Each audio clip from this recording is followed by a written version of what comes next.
चलिए हम पढ़ने वाले हैं अब वेब ब्राउज़र के बारे में। हमारे इंटरनेट के जो है क्लास चल रही है यहाँ पे, जिसमें इंटरनेट से संबंधित हमने 2 क्लास ऑलरेडी कवर कर चुके हैं और अब हम पढ़ेंगे यहाँ पे वेब ब्राउज़र के बारे में। वेब ब्राउज़र होता क्या है आपको ऑलरेडी पता होगा। ब्राउज़र एक प्रकार का सॉफ्टवेयर होता है।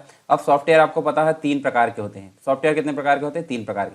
एक तो होता है सिस्टम सॉफ्टवेयर, एक होता है एप्लीकेशन सॉफ्टवेयर और एक होता है यूटिलिटी सॉफ्टवेयर। तो सिस्टम सॉफ्टवेयर आपको पता है जो ऑपरेटिंग सिस्टम होता है वो उस कैटेगरी में आता है। एप्लीकेशन सॉफ्टवेयर की अगर बात करें तो वह ऐसे सॉफ्टवेयर होते हैं जो यूज़र की आवश्यकता के अनुसार प्रयोग किए जाते हैं, जैसे कि यहाँ पे वेब ब्राउज़र। ठीक है, तो वेब ब्राउज़र जो होता है इंटरनेट का यूज़ करने के लिए एक प्रकार का सॉफ्टवेयर होता है जो कि कंप्यूटर में और एक जो है ऑलरेडी होता है। ठीक है, इंटरनेट एक्सप्लोरर, और एक जो अलग से इंस्टॉल करते हैं वो होते हैं। तो अलग से इंस्टॉल करते हैं वो भी हम देखेंगे यहाँ पे, और जो ऑलरेडी इंस्टॉल्ड होता है वो भी यहाँ पे देखेंगे। यूटिलिटी सॉफ्टवेयर वह सॉफ्टवेयर होते हैं जो कंप्यूटर के मेंटेनेंस के लिए उपयोग होते हैं, यानी कि समय समय पर कंप्यूटर में जो है वायरस को क्लीन करने के लिए या फिर टेम्परेरी फाइल को क्लीन करने के लिए या फिर डिस्क के स्पेस को मैनेज करने के लिए यहाँ पे यूज़ होते हैं। यूटिलिटी सॉफ्टवेयर कहलाते हैं। तो हम बात कर रहे हैं एप्लीकेशन सॉफ्टवेयर की। तो वेब ब्राउज़र एक प्रकार का सॉफ्टवेयर है जो किस कैटेगरी में आता है? वो आता है एप्लीकेशन सॉफ्टवेयर की कैटेगरी में, और जिसका प्रयोग जो है हम इंटरनेट का उपयोग करने के लिए करते हैं। तो वेब ब्राउज़र के बारे में ही हम यहाँ पर विस्तार से जानने वाले हैं इस क्लास में। तो वेब ब्राउज़र की अगर बात करें तो एक प्रकार का कंप्यूटर प्रोग्राम इसे हम बोल सकते हैं, जो इंटरनेट पर मौजूद जो वेब पेज होते हैं, जो भी सूचनाएं होती है, जो इन्फॉर्मेशन होती है, तो वो यूज़र के लिए ढूंढकर जो है मतलब जो इंसानों वाली भाषा है यानी कि ह्यूमन रीडेबल जो लैंग्वेज होती है उसमें लाकर यहाँ पे अनुवाद करता है। जैसे HTML लैंग्वेज के द्वारा जो है हम वेब पेज को क्रिएट करते हैं, उस वेब पेज में जो है HTML लैंग्वेज ना दिखकर क्या दिखती है? इन्फॉर्मेशन दिखती है। तो वो काम करता कौन? Web browser. तो वेब ब्राउज़र एक प्रकार का सॉफ्टवेयर है, और इन वेब पेजेस में जो जानकारी होती है, जैसे ग्राफिक्स हो गया, मल्टीमीडिया हो गई, वेब प्रोग्राम्स हो गया, तथा जो साधारण जो टेक्स्ट होता है वो सारी चीज़ यहाँ पे इंक्लूड होती है वेब ब्राउज़र के अंतर्गत। और एक वेब ब्राउज़र जो होता है स्टैंडर्ड, जो वेब स्टैंडर्ड होते हैं उसके आधार पर जो वेब पेजेस होते हैं उससे डेटा को क्या करता है? फेच करता है, यानी कि एक प्रकार से कम्युनिकेट करता है। और गूगल क्रोम जो है एक प्रकार का लोकप्रिय वेब ब्राउज़र है जो हम देख चुके हैं। ठीक है, अभी हम उसका प्रयोग करके भी देखेंगे। इसके अलावा आप देख सकते हैं इंटरनेट पर मौजूद सामग्री जो होती है उससे जुड़ने के लिए जो लोकेशन होती है, एक साधारण कंप्यूटर या फिर एड्रेस हम बोल सकते हैं, इसका जो कंप्यूटर का नाम होता है उसकी ज़रूरत पड़ती है। और यहाँ पे ज़रूरत होती है किसकी? यूआरएल की। जैसे हम बात करेंगे अभी यूआरएल यानी कि यूनिफॉर्म रिसोर्स लोकेटर, जिसके थ्रू हम क्या करते हैं? कोई भी वेबसाइट का जो एड्रेस होता है वो टाइप करते हैं, जैसे www.sarkarstudywaves.com। ये हम कंप्लीट रूप से अगर टाइप करेंगे तो वो कहाँ टाइप करेंगे? यूआरएल में। और यूआरएल जो होता है वेब ब्राउज़र के, हर एक वेब ब्राउज़र में सबसे ऊपर एक एड्रेस बार होता है जिससे हम क्या बोलते हैं? यूआरएल होता है। ठीक, यूआरएल बोलते हैं। और किसी भी यूआरएल के 2 भाग होते हैं। जैसे एक तो भाग होता है पहला प्रोटोकॉल, जो आप HTTP से समझ सकते हैं। HTTP का मतलब होता है हाइपर टेक्स्ट ट्रांसफर प्रोटोकॉल। और दूसरा भाग होता है डोमेन नेम। डोमेन नेम का मतलब होता है सरकार स्टडी वेब्स जो होता है वो डोमेन नेम होता है। ठीक है, उसका प्रकार जो होता है जैसे .com है, .edu है, .mil है, .net है, .gov है, ये उसके प्रकार हो गए। ठीक है, किस प्रकार का जो डोमेन है उसकी अगर बात करें, यानी संस्थान की कैटेगरी को यहाँ पे दर्शाता है। ब्राउज़र के माध्यम से हम जो है इन यूआरएल तक पहुंच पाते हैं, और इन यूआरएल्स पर जो मौजूद सामग्री है HTML डॉक्यूमेंट या वेब पेजेस के रूप में होती है। HTML मतलब हाइपर टेक्स्ट मार्कअप लैंग्वेज, जिसके थ्रू वेब पेज को क्रिएट किया जाता है। और ये डॉक्यूमेंट होता है, डॉक्यूमेंट विशेष प्रकार के HTML कमांड्स द्वारा लिखे जाते हैं। ब्राउज़र इन स्पेशल कमांड्स, जिसे हम HTML टैग बोलते हैं, ये पेयर्स में आते हैं, इनको ये पढ़ते हैं और उनकी व्याख्या करते हैं। फिर यूज़र यानी कि हमारे सामने जो है इन्फॉर्मेशन को प्रदर्शित करते हैं हमारी ही लैंग्वेज, यानी कि ह्यूमन रीडेबल जो लैंग्वेज होती है उसमें वेब ब्राउज़र जो इन्फॉर्मेशन है वो प्रदर्शित करने का काम करते हैं। इसके अलावा हम बात करें बेस्ट वेब ब्राउज़र की, तो बेस्ट वेब ब्राउज़र आपके सामने नज़र आ रहा है। जैसे गूगल क्रोम की बात करें, मोजिला फायरफॉक्स की बात करें, इंटरनेट एक्सप्लोरर की बात करें, safari browser, opera, Microsoft Edge है, और बहुत सारे ब्राउज़र यहाँ आपको देखने को मिलेंगे। तो पहले हम यहाँ पे बात करते हैं किसकी? पहले बात करते हैं गूगल क्रोम की। तो गूगल क्रोम मतलब सबसे ज़्यादा उपयोग होने वाला ब्राउज़र अभी माना जाता है और बहुत ही इंपॉर्टेंट है। तो इसकी अगर बात करूँ मैं, तो जो गूगल क्रोम है, गूगल क्रोम ब्राउज़र को सिर्फ क्रोम के नाम से ही हम जानते हैं। और क्रोम जो होता है इंटरनेट यूज़र की पहली पसंद यहाँ पे होती है। और इस लोकप्रिय वेब ब्राउज़र का नाम जो है मतलब इस प्रकार से अगर देखें तो इसको गूगल ने बनाया, यानी कि गूगल ने बनाया इसलिए इसको गूगल क्रोम कहा जाता है। और गूगल ने जो है सन 2008 की बात करते हैं, सन 2008 में क्रोम ब्राउज़र को लॉन्च किया था, और यही एक फास्ट और सिंपल ब्राउज़र माना जाता है। क्रोम ब्राउज़र विंडोज़ के साथ साथ जैसे हम अभी विंडोज़ में इसको रन करा पाते हैं, साथ में हम देखें तो इसको लाइनेक्स में भी रन करा सकते हैं। मैक यानी कि हम बात करें किसकी, जो एप्पल के जो भी मशीन्स होती है, जो डिवाइसेस होती है, उसमें हम जो है इसको यूज़ कर सकते हैं। ठीक है, जितने भी ऑपरेटिंग सिस्टम होते हैं, विंडोज़ हो गया, लाइनेक्स हो गया, मैक हो गया, इन सभी में, तथा मोबाइल के प्लेटफॉर्म जैसे कि एंड्रॉयड है, विंडोज़ फ़ोन है, आईफोन है, इन सभी में हम गूगल क्रोम को आसानी से यूज़ कर सकते हैं। क्रोम ब्राउज़र लगभग 50 से भी ज़्यादा यहाँ पे लैंग्वेजेस या जो भाषाएं होती है उसको सपोर्ट करता है। मतलब इन 50 लैंग्वेजेस का प्रयोग करके हम इसमें जो है सर्चिंग कर सकते हैं। ठीक है, इसके बाद नेक्स्ट जो ब्राउज़र होता है वो होता है यहाँ पे मोज़िला फायरफॉक्स। मोज़िला फायरफॉक्स जो होता है एक प्रकार का डेस्कटॉप मतलब जो डेस्कटॉप ब्राउज़र है और डेस्कटॉप यूज़र के बीच में काफ़ी लोकप्रिय ब्राउज़र माना जाता है। मोज़िला फायरफॉक्स ब्राउज़र को हम जो है फायरफॉक्स के नाम से जानते हैं, यानी कि ओनली अगर फायरफॉक्स बोले तो भी हम इसको जान सकते हैं। ठीक है, जैसे कि यहाँ पर क्रोम बोला जाता था। इसके अलावा इस ब्राउज़र को मोज़िला फाउंडेशन और उसकी सहायक कंपनी मोज़िला कॉरपोरेशन दोनों के द्वारा यहाँ पे मिलकर बनाया गया है। यानी कि मोज़िला जो फाउंडेशन है और मोज़िला कॉरपोरेशन दोनों के द्वारा सम्मिलित रूप से इसको बनाया गया है। फायरफॉक्स एक ओपन सोर्स वेब ब्राउज़र है और यूज़र फ्रेंडली भी है। साथ में हम देखें तो फायरफॉक्स को हम देखें तो यहाँ पे विंडोज़, जैसे कि यहाँ पे क्रोम चलाया जाता था, विंडोज़ है, उसके अलावा लाइनेक्स है, एंड्रॉयड है। ठीक है, इन सभी के लिए जो है डेवलप किया गया है। फायरफॉक्स का भी मोबाइल वर्जन उपलब्ध है, लेकिन मोबाइल पर फायरफॉक्स की लोकप्रियता कम मानी जाती है क्योंकि गूगल क्रोम सबसे अधिक यहाँ पे चलता है।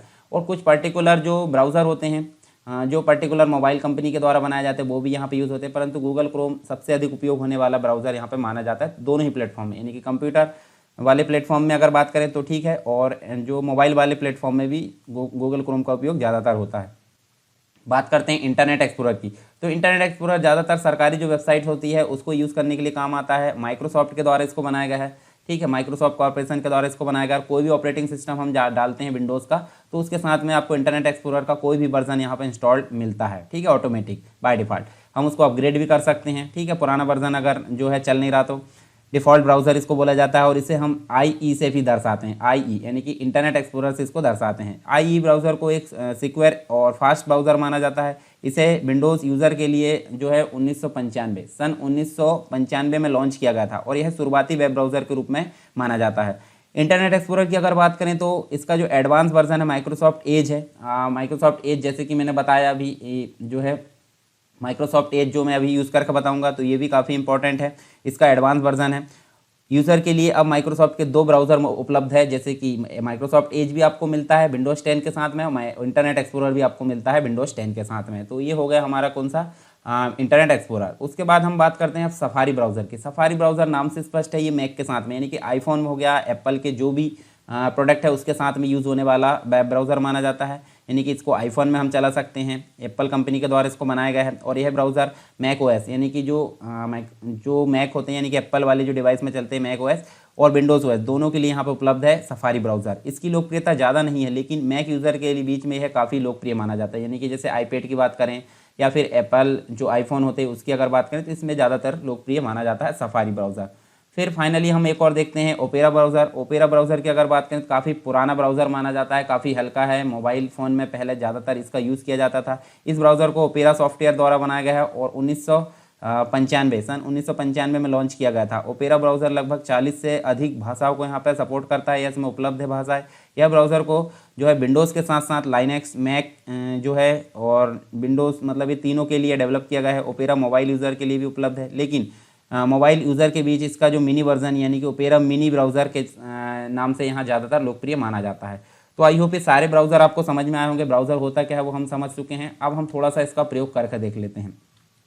ठीक है, ब्राउज़र क्या होता है वो हम देख लेते हैं यहाँ पे प्रयोग करके, ताकि आपके दिमाग में एक जो है यहाँ पे पिक्चर क्रिएट हो जाए सारी चीज़ें। तो देखिए मेरे पास में यहाँ पे देखिए एक तो माइक्रोसॉफ्ट एज भी है, ठीक है, इंटरनेट एक्सप्लोरर भी यहाँ पे मिल जाएगा और एक गूगल क्रोम, 3 ब्राउज़र यहाँ पे उपलब्ध है। तो पहले मैं आपको क्या दिखाता हूँ, इंटरनेट एक्सप्लोरर दिखाता हूँ। ऐसे इंटरनेट एक्सप्लोरर हम ऐसे टाइप करते हैं यहाँ पे और देखिए आप यहाँ जाकर देखिए तो यहाँ इंटरनेट एक्सप्लोरर आपके सामने इनबिल्ट मिल जाता है। ठीक है, अब यहाँ पे देखिए मैं बेसिक सी चीज़ें बताता हूँ। जैसे बैक की बटन होती है, एक फॉरवर्ड की बटन होती है, यहाँ पे एक URL होता है, यहाँ हम टाइप कर सकते हैं कोई भी URL। उसके बाद हम देखिए यहाँ से पूरा जो है URL को हटा सकते हैं। सर्च में हम डायरेक्टली कोई वेब पेज है उसमें से इन्फॉर्मेशन को यहाँ सर्च कर सकते हैं। ठीक है, ये टैब होती है, टैब मतलब ये देखिए एक टैब हो गया, ये दूसरी टैब, और प्लस करने के लिए हम इस प्रकार टैब यहाँ जोड़ सकते हैं। इसको जूम इन और जूम आउट भी कर सकते हैं। जैसे कीबोर्ड से अगर कंट्रोल बटन दबाएं तो हम क्या कर सकते हैं, माउस के स्क्रॉल बार को आगे की ओर घुमाएंगे तो ये देखिए जूम इन होगा और जूम आउट भी हो सकता है।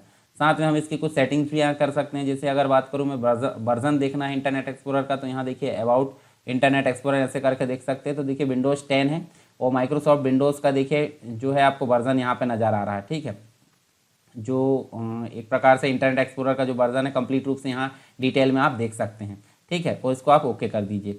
उसके बाद आप बहुत सारी सेटिंग इसके अंतर्गत कर सकते हैं। तो ये बाकी की चीज़ें हम विस्तार से बाद में कभी देखेंगे, इंटरनेट ऐप वाले जो लेक्चर आएंगे उसमें। इसमें आपको बेसिक सी चीज़ें मैं बता देता हूँ। उसके बाद मैं इसको क्लोज़ कर देता हूँ, क्लोज ऑल टैब्स कर देते हैं। उसके बाद देखिए यहाँ पे माइक्रोसॉफ्ट एज, ठीक है, यहाँ पर हम करेंगे क्या, जैसे हम इंटरनेट भी लिखते हैं तो ये देखिए माइक्रोसॉफ्ट एज यहाँ पे आ जा रहा है। तो माइक्रोसॉफ्ट एज जो है इंटरनेट एक्सप्लोरर का ही अगला एडवांस वर्जन माना जाता है, ज़्यादातर ये उपयोग में आता है। देखिए यहाँ पे आप देख सकते हैं गूगल क्रोम जैसे ही सारी फैसिलिटी यहाँ उपलब्ध होती है। जैसे बैक बटन आपको मिल जाएगी, फॉरवर्ड बटन भी मिल जाएगी, रिफ्रेश की बटन भी, होम बटन भी। होम बटन अपने अनुसार कस्टमाइज हो सकती है, यानी कि हम जिस वेब पेज को बाय डिफ़ॉल्ट खोलना चाहते हैं यहाँ पे हम उसको ऐड कर सकते हैं। और ये सारी चीज़ होती है सेटिंग के माध्यम से। ये टैब हो गए, टैब को कंप्लीट रूप से यहाँ क्लोज कर सकते हैं। जोड़ना है तो इस प्रकार हम जोड़ सकते हैं। कंट्रोल टी के माध्यम से टैब को जोड़ा जाता है, और अगर टैब कोई गायब हो गई तो कंट्रोल शिफ्ट टी के माध्यम से वापस लाया जा सकता है। उसके बाद जो फेवरेट है, फेवरेट यानी कि कोई वेब पेज बार बार हम ओपन करना चाहते हैं तो यहाँ बुकमार्क या फेवरेट हम कर सकते हैं कंट्रोल डी के माध्यम से।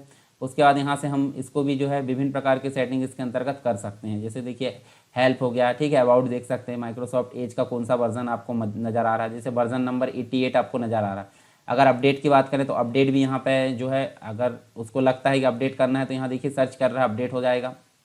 उसके बाद जो यूज़र लॉगिन है उसकी भी यहाँ पे इन्फॉर्मेशन नज़र आती है। साथ में हम बहुत सारी चीज़ें यहाँ से कर सकते हैं, जूम इन जूम आउट वगैरह बहुत सारी चीज़ें यहाँ से मेंटेन कर सकते हैं। चलिए मैं इसको क्लोज कर देता हूँ। अब फाइनली हम ओपन करते हैं गूगल क्रोम, ठीक है। ये देखिए गूगल क्रोम भी हमारे पास में यहाँ पे उपलब्ध है, जो ब्राउज़र है, ठीक है, काफ़ी लोकप्रिय ब्राउज़र है और इसको भी हम यहाँ पे यूज़ कर सकते हैं। जैसे देखिए इसमें भी बैक और फॉरवर्ड बटन दी है, क्लोज की मतलब जो रिफ्रेश की बटन है, होम बटन है, इसको भी कस्टमाइज़ कर सकते हैं और यूआरएल यहाँ पे दिया है, ठीक है। नई टैब हम यहाँ से स्टार्ट कर सकते हैं, ठीक है। उसके बाद देखिए बुकमार्क्स या फिर जो फेवरेट होते हैं वो यहाँ पे आपको देखने को मिलेंगे। और ये देखिए जो अकाउंट लॉगिन है उसकी डिटेल यहाँ पे नज़र आ रही है और यहाँ से सारी सेटिंग दिख रही है। सेटिंग में हेल्प में हम जाएंगे तो अबाउट करके गूगल क्रोम का वर्जन भी हम देख सकते हैं, वर्जन नंबर 88 यहाँ नज़र आ रहा है, ठीक है। जो ऑपरेटिंग सिस्टम है 64 बिट का है, विंडोज़ 10, ये भी सारी चीज़ें नज़र आ रही, सेटिंग्स वगैरह नज़र आ रही। उसके बाद हम क्या कर सकते हैं, जूम इन जूम आउट और बहुत सारी चीज़ें जो माइक्रोसॉफ्ट एज में उपलब्ध थी उसके अनुसार यहाँ से मेंटेन कर सकते हैं। कुछ चीज़ें और होती है, जैसे यहाँ देखिए हमको बाय डिफ़ॉल्ट जीमेल की फैसिलिटी मिल जाती है, इमेजेस मिल जाती है। कुछ और देखिए गूगल के एप्लीकेशन मिल जाते हैं, जैसे सर्च मिल जाता है, जैसे आप मोबाइल में सर्च करते हैं ना ओके गूगल करके, उस प्रकार यहाँ पे भी हम देखिए सर्च कर सकते हैं। मैप, गूगल मैप का उपयोग कर सकते हैं, यूट्यूब है, अकाउंट सेटिंग कर सकते हैं, जीमेल है, ड्राइव है, कैलेंडर है, translator, photos, Google play store को यहाँ से मेंटेन कर सकते हैं, गूगल मीट है, न्यूज़ है, शॉपिंग है। इसके अलावा माइक्रोसॉफ्ट जो मतलब जो ब्राउज़र है गूगल क्रोम उसके साथ में कुछ फैसिलिटी उपलब्ध होती है, जैसे गूगल डॉक्स, एमएस वर्ड की तरह के काम करता है, ब्लॉगर का यूज़ कर सकते हैं, कॉन्टैक्ट, अगर आपके मोबाइल में बार बार कॉन्टैक्ट डिलीट होते हैं तो आप इसमें सेव कर सकते हैं, ठीक है। अपनी ईमेल आईडी जहाँ लॉगिन करेंगे वहाँ ऑटोमेटिक ये आ जाते हैं। हैंगआउट का प्रयोग कर सकते हैं, कीप है, गूगल कीप है, क्लासरूम ये आप पढ़ते ही होंगे, ठीक है, लॉकडाउन में काफ़ी ज़्यादातर यूज़ हुआ। गूगल मीट भी ज़्यादातर यूज़ हुआ, आप समझते होंगे। गूगल डॉ ये जो है वीडियो कॉलिंग के लिए यूज़ होता है और बहुत सारी फैसिलिटी इसके अंतर्गत उपलब्ध होती है। तो ये सारी चीज़ हम देख सकते हैं गूगल क्रोम मतलब जो ब्राउज़र है, ब्राउज़र में बहुत सारी फैसिलिटी हमें नज़र आती है। इसके बाद हम जो सर्च इंजन पढ़ेंगे, सर्च इंजन में हम बहुत सारी चीज़ें और देख लेंगे, मतलब क्या क्या चीज़ें हम सर्च कर सकते हैं इन्फॉर्मेशन सर्च इंजन के माध्यम से, वो सारी चीज़ हम देखेंगे। तो आई होप सारी चीज़ें आपको पता समझ में आ गई होगी वेब ब्राउज़र होता क्या है, ठीक है। उसके अलावा हम वेब ब्राउज़र के बारे में देखें और कौन कौन से वेब ब्राउज़र यहाँ पे उपलब्ध है वो हम देखें, जैसे गूगल क्रोम है, Mozilla Firefox, internet explorer, safari browser, opera browser. तो ये कंप्लीट रूप से आपको समझ में आ गए होंगे। इसके बाद हम जो नेक्स्ट चीज़ पढ़ने वाले हैं वो पढ़ने वाले हैं सर्च इंजन, ठीक है। तो इसको हम पढ़ेंगे नेक्स्ट क्लास में।